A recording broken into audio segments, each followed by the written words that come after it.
ჩვეულებრივება არის დასაქმებული სუფლება და არა დამსაქმებლის კეთილი ნება. შემთხვევაში თუ ხართ დასაქმებული კომპანიაში, სადაც გიწევთ ისეთი სამუშაო შესრულება, რომლის დროსაც თქვენი ადგილზე ყოფნა არის აუცილებელი და დისტანციურად ვერ შეასრულებთ ამ მომსახურებას და კომპანია ვერ გაძლევთ ჩვეულებას, იმიტომ რომ თქვენი შემცვლელი არ არის. თქვენ უფლება გაქვთ მოითხოვოთ ჩვეულების ანაზღაურება ფულადი სახით, ერთგვარი მე-13 ხელფასის მსგავსად და დამსაქმებელი ვალდებულია აგინაზღაუროთ საშვებულებო ანაზღაურება ისე რომ ჩვეულებაში არ გახვიდეთ. იმ შემთხვევაში თუ კომპანიაში არ არის თქვენი შემცვლელი, მაგრამ თქვენი სამუშაო არ მოითხოვს ადგილზე ყოფნას, შეგიძლიათ ჩვეულებრივად გახვიდეთ ჩვეულებაში, რა თქმა უნდა, კომპანიის შემოთავაზებით ან იძულებით ან ურთიერთშეთანხმებით დისტანციურად შეასრულებთ განსაზღვრულ მომსახურებას კომპანიის სასარგებლოდ ჩვეულებაში ყოფნისას. თუმცა უნდა იცოდეთ, რომ ასეთ შემთხვევაში თქვენ ასრულებთ ზეგანაკვეთურ სამუშაოს, ჩვეულებაში ყოფნა ნიშნავს ჩვეულებაში ყოფნას,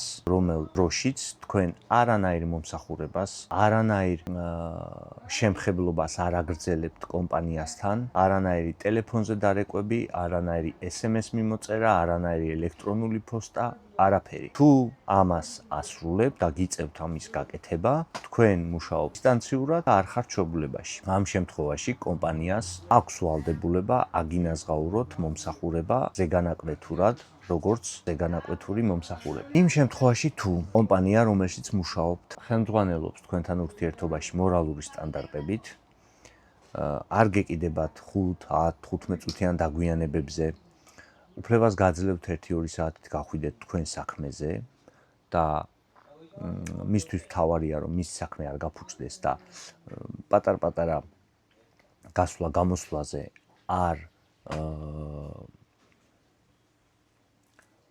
გზღუდავთ უმიზეზოდ და დაუსაბუთებლად, მაგ შემთხვევაში ურთიერთშემხედრი ნაბიჯების ფარგლებში შეგიძლიათ თქვენც აღარ მოსთხოვოთ ეს ზეგანაკვეთური ანაზღაურება.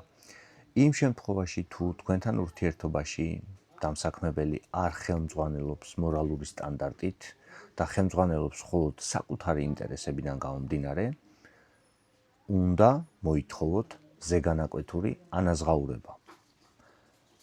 ისეთ შემთხვევაში თუ ზეგანაკვეთური ანაზღაურების მოთხოვნა დღეს გამოიწვევს თქვენთვის სამსახურში დაძაბულ სიტუაციას, ან შეიძლება პირდაპირ სამსახურის დაკარგვას, ან რაიმე სახის ზეწოლებს, დისკრიმინაციას, ან ნეგატიურ სამუშაო გარემოს, დღეს ნუ მოითხოვთ მაინც და მაინც. ეს ყველაფერი დაადოკუმენტირეთ, შეინახეთ, ყველაფერი აღრიცხეთ და გახსოვდეთ, რომ გაქვთ 1 წლის ვადა, როდესაც შეგიძლიათ სასამართლოს მეშვეობით, სამართალზე დაფუძნებით მოითხოვოთ თქვენი ნამუშევარი ზეგანაკვეთური საათების ანაზღაურება. 1 წლის მერეც შეგიძლიათ, მაგრამ 1 წლის მერე სრულად დამოკიდებული იქნებით იმაზე, თუ რას დაგიწერთ შესაგებელში მოპასუხე მხარე, იმიტომ რომ თუ მოპასუხე მხარე მიუთითებს, რომ მოთხოვნა არის ხანდაზმული, თქვენი მოთხოვნა აღარ დაკმაყოფილდება.